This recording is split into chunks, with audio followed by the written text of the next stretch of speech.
Welcome to the Fly Fishing Insider Podcast, where each week we speak with brands, icons, innovators, and trailblazers within the fly fishing industry, exploring both the successes and failures they've encountered along the way to become who they are today. But first, if you have not yet subscribed to the podcast or joined our email list, please do so by going to the flyfisherinsiderpodcast.com, or you can also find us on Instagram at flyfisherinsiderpodcast. Now let's begin.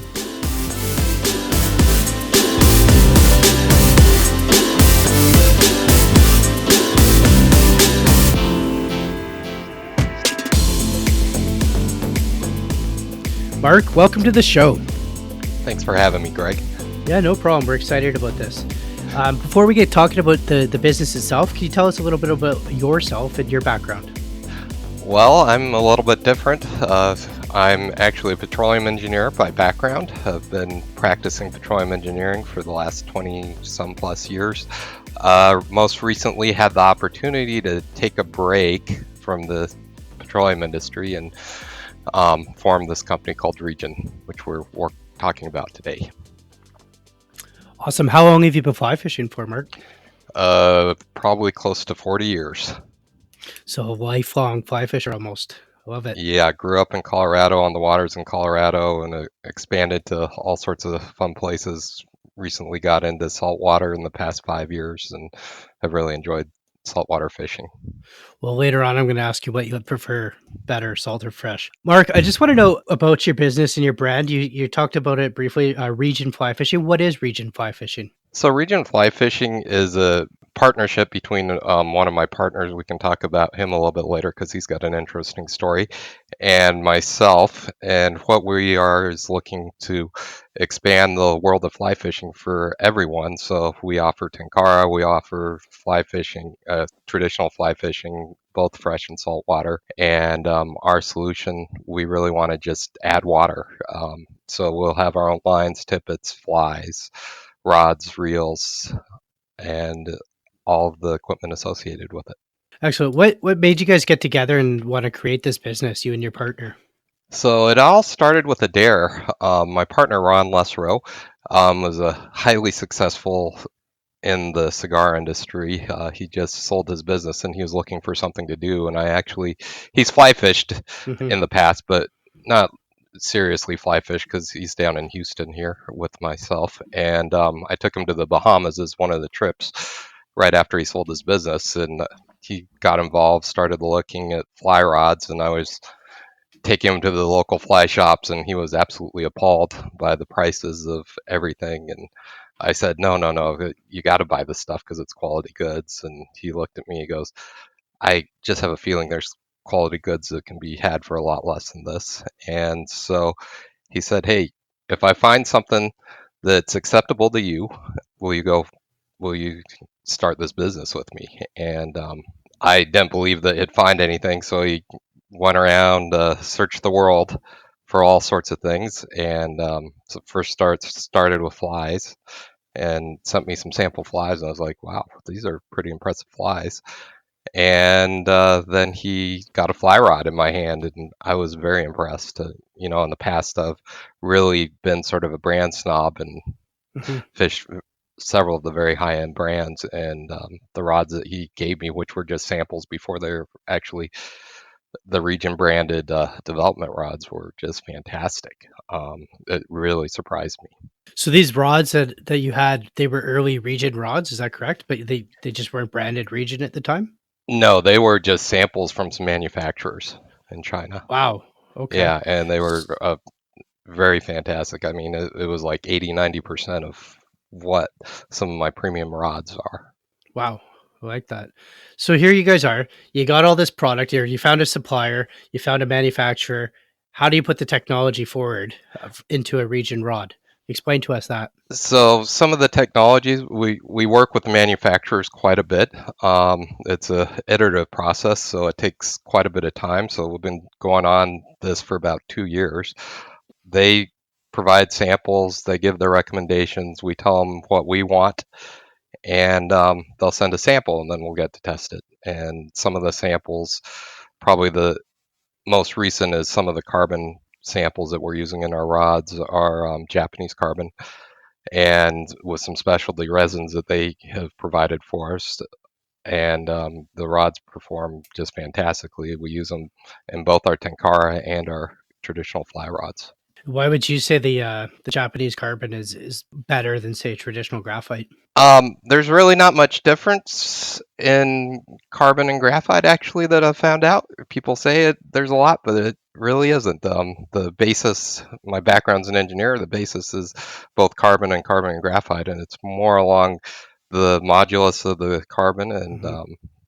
the actual weight of the graphite, and then also the polymers used is really where all the magic happens. So, and you're not just limiting yourself to rods, like you also have a line of lines and tippets and leaders. Is that correct? Yes, we were very fortunate to get hooked up with one of the few line manufacturers in the world, and we're working with them on our own tippets lines. They do fly lines. Their most recent entry is into the fluorocarbon market. I don't know if you know, but there's only like 3 or 4 actual people that make I fluorocarbon in the didn't know. world, and it all has different brands on it.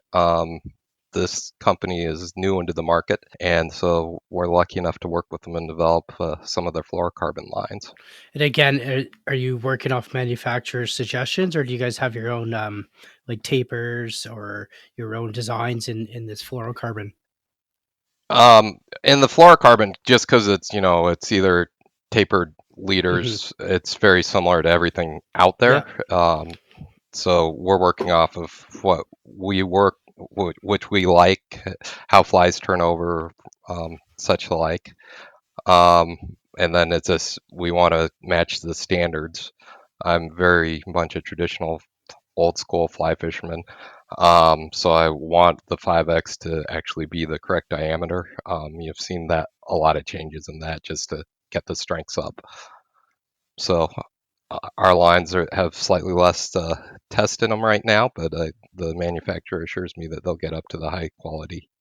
Mark, you know what? Like every new business and every new business venture, here you guys are. You've sourced your product, you've sourced your suppliers, you sourced your distributors, you sourced your the people, the manufacturers. Sorry, what challenges did you guys experience in those early days of getting Region going?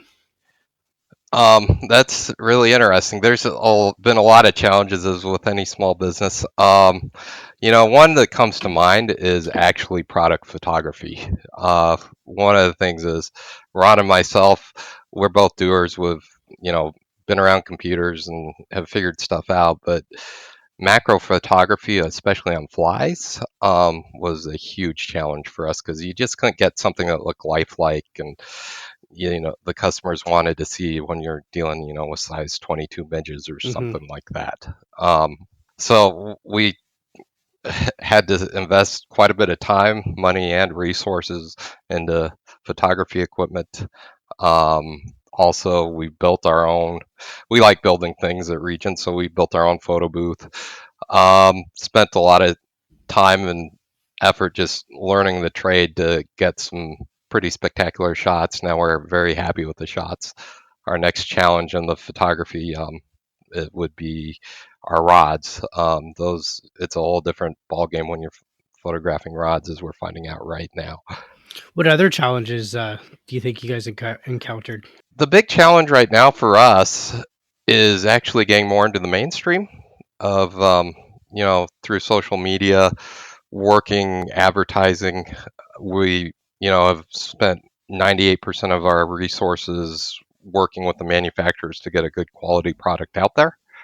And the next part is actually being able to sell the product so you have a sustainable business. So right now, doing podcasts like this, understanding, learning, Instagram, Facebook, advertising, working with our ambassadors. We're starting to build an ambassador and guide program, and that seems to be going very well. You talk about your ambassador and guide program. It was one of the questions I did want to ask you. How does Can you explain to us what is entitled in your ambassador and guide program, and how does one become an ambassador or guide? Well, I'm a little scared to completely answer that. We have a very generous program for our ambassadors and guides. It consists of essentially our whole product line. they get for free. Um, and with specific guides, we've definitely worked on a affiliate type program with them also. So there's no better salesman than the guides who actually believe in the Hmm. equipment and use your equipment. So we have a little way to reimburse them for all their efforts. And Awesome. So it's like a pro program as well. Is that what you're saying? Do you have wholesale opportunities for the shops? we are totally investigating that. We haven't done any wholesales yet, but we're more than open for shops to Hmm. wholesale any of our I know equipment. you guys specialize. I mean, you're getting sorry. I don't want to say specialized, but I know you're involved with the Tankera fishing. Can you tell me a bit about what Tankera fishing is in your opinion, and what you guys are expecting to get out of that? So Tenkara, one of the things that we do at Region a lot is look at how to make things more efficient. This is really about my partner Ron. One of his frustrations about going out fly fishing was, I go out fly fishing and the guide spends 20 minutes to set up the rods and get everything where I just want to get out and go fishing. Um, and Tenkara, I experienced it a bit earlier and didn't quite get what it was all about because it's just essentially a long stick and a line, and it's in the old days I did it with my dad for essentially cane pole fishing, and it's very simple. And when Ron was talking to me about that, and I was thinking, and this was a few years back when Tenkara was just starting to boom, um, it came to me that it was, a very simple method to get fly fishing. Uh, it's a telescopic rod made out of our carbon, and at the tip you have a line. Usually they use furled lines, which we have, and Hmm. it's a little Hmm. bit tapered like fly line. And then you just have a little piece of tippet at the end, and then you have your fly. Um, Similar to Euro nymphing is probably the easiest way to discuss it, the Okay. tight line Euro nymphing.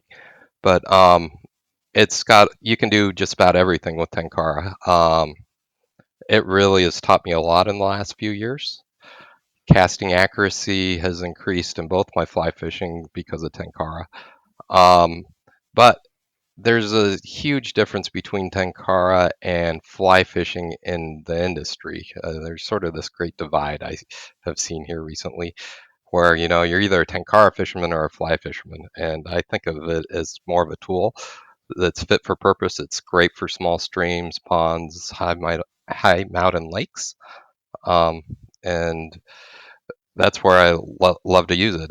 Sometimes when I just want to go out and fly and fish or fly fish, really, use Tenkara because it's a simple solution. I can go out on the water and be fly fishing Hmm. in within a minute if I'm rigged up correctly in Tenkara. Whereas, fly rods, you got to deal with putting it all together and then doing your leaders and tippets and all of that. Tenkara, it's a pretty compact solution. Most of the Tenkara rods are anywhere between 18 and 24 inches when they're um, compact, and then when they're extended, they can go up to 12, Absolutely. 14 Yeah. feet, and the line's on a spool, so you can unspool it really quickly, and then you're just Hmm. out fishing.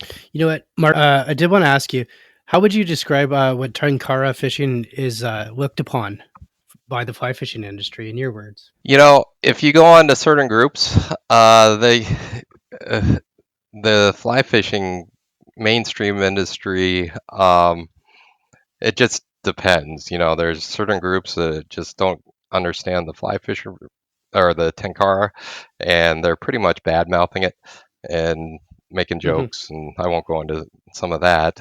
Um, you have people like the founder of Patagonia who just got into it and in the past few years, and he said, it's a fantastic thing. So hopefully, there's a gap to be bridged there. Um, for me, it's definitely fills the gap of that. The you know Fly fishermen should learn tenkara. Tenkara should, I think, is a Hmm. great gateway into fly fishing because it's cheap.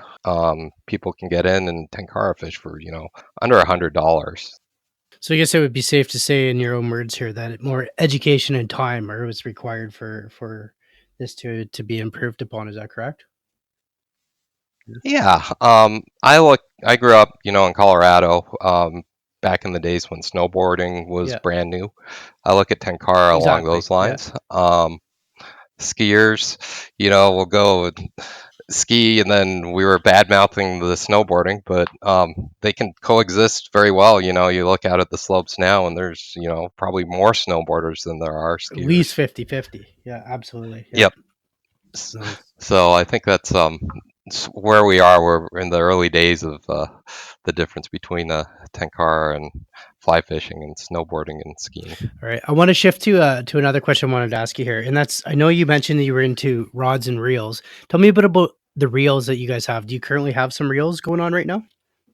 Um, yeah, we just actually got our first production reels coming in. It's called the Big Sky. It's a 5 to 7 weight, large arbor CNC reel, composite brake on the drag system. Super smooth, very accurate drag settings, so you can click on it. Uh, it's not a sealed reel. If it's for freshwater, we're trying to keep the costs down Hmm. for the consumer. We balance it out with our rods to make sure that our rod package is fully balanced and it should cast exactly the way we want it to.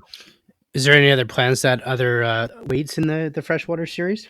Yeah, we're just. It was easier to start simply, since we are taking on quite an agenda with all of the whole fly fishing areas. So we started simply with the most common weight, five Of to course. Yeah. seven weight. So we're starting on that, but it's really easy to upscale after that or downscale to the smaller And weights. Mark, how about saltwater? Do you have any plans to introduce a saltwater reel? Yes, saltwater we're currently developing. So we're just in our first prototypes. Actually, we should be getting them here in the next couple of months.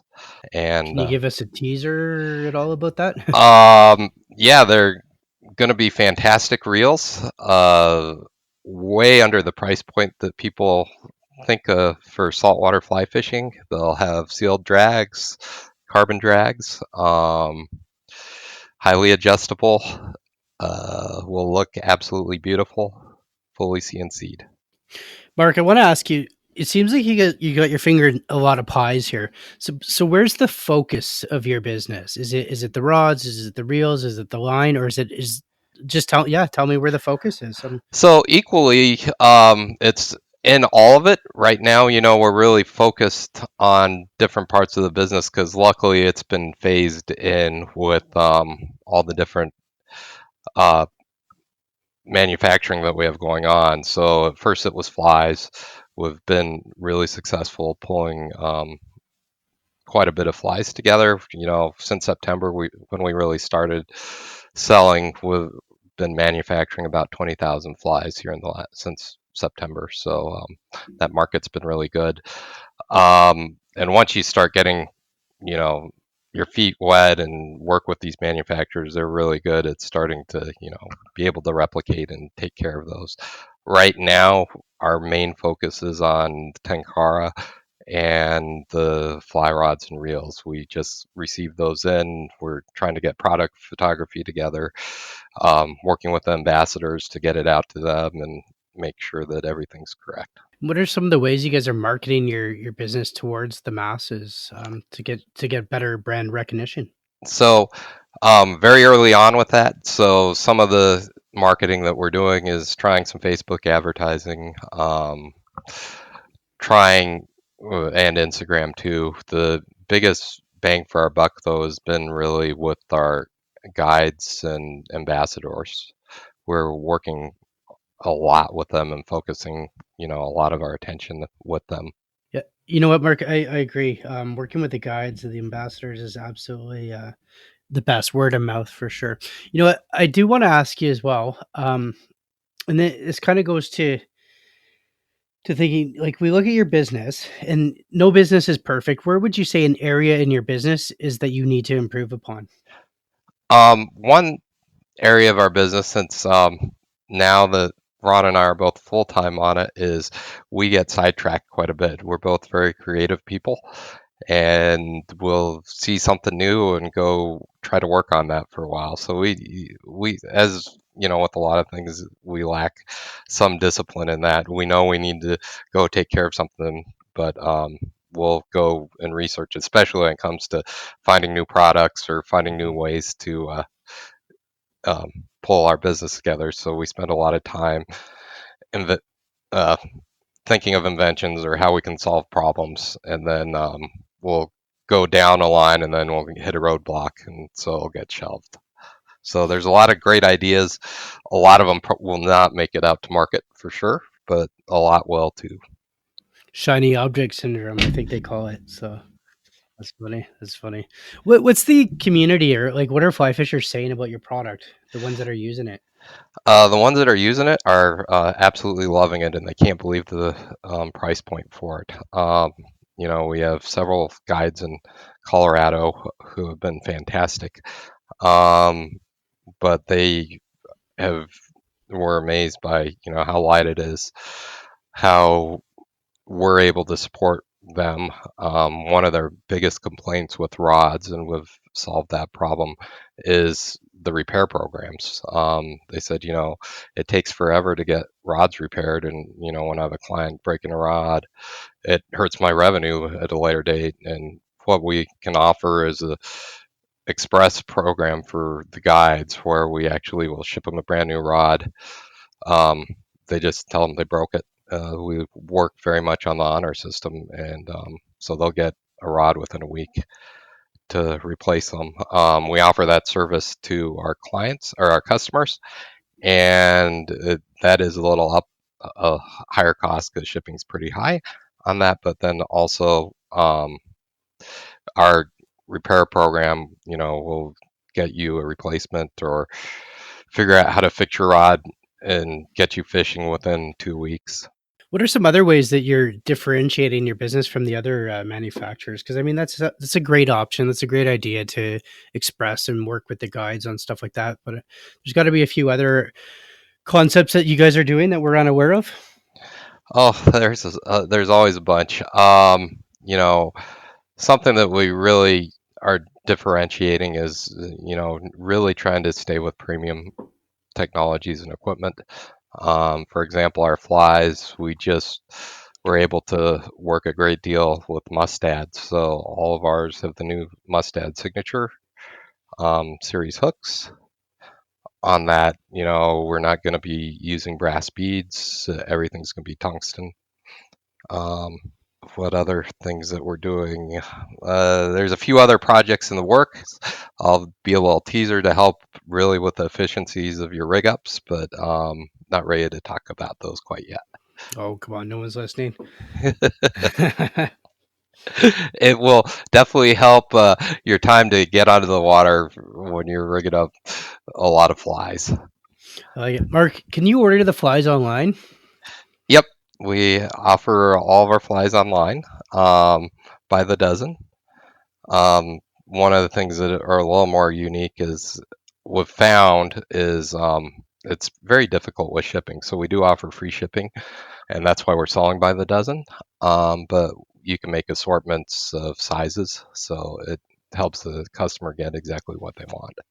Cool. I like that. What other challenges do you guys find with online, like the whole online world? Um, you're just one of many, so you definitely need to find ways to differentiate yourself and work with others in that space. I'm sure in your business it's a little similar. There's lots of things out there, and it's hard to differentiate yourself. So we're spending a lot of time working on that market differentiation. My Mhm. partner Ron, luckily, his online business was really huge, so he understands that marketplace. So I leave a lot of that up to him. Yeah, I agree. I mean, yeah, there's a few other podcasters out there that are doing this, doing fly fishing podcasts. But I know for us, we defined what we want to be, and we found our niche, and that's more of the behind the brands and behind the industries, and getting into the root of the inside of the brand, and that's definitely how how we had to stand out from the other podcasts for sure. So perfect. And Mark, I'll make sure I put all that in the show notes. Where can we find you? You can find us on Instagram and Facebook, Region Fishing, and then also on our website, which I said earlier, regionfishing.com. And if someone's interested in your pro program or pro guide program, can they just get a hold of you there as well? Yep. Easy to just email me, Mark at Region Fishing, Mark with the K. Perfect. Mark, I want to thank you for being our guest on the podcast today, and I want to thank our listeners as well. Thank you, guys. Thank you. I appreciate it, Greg.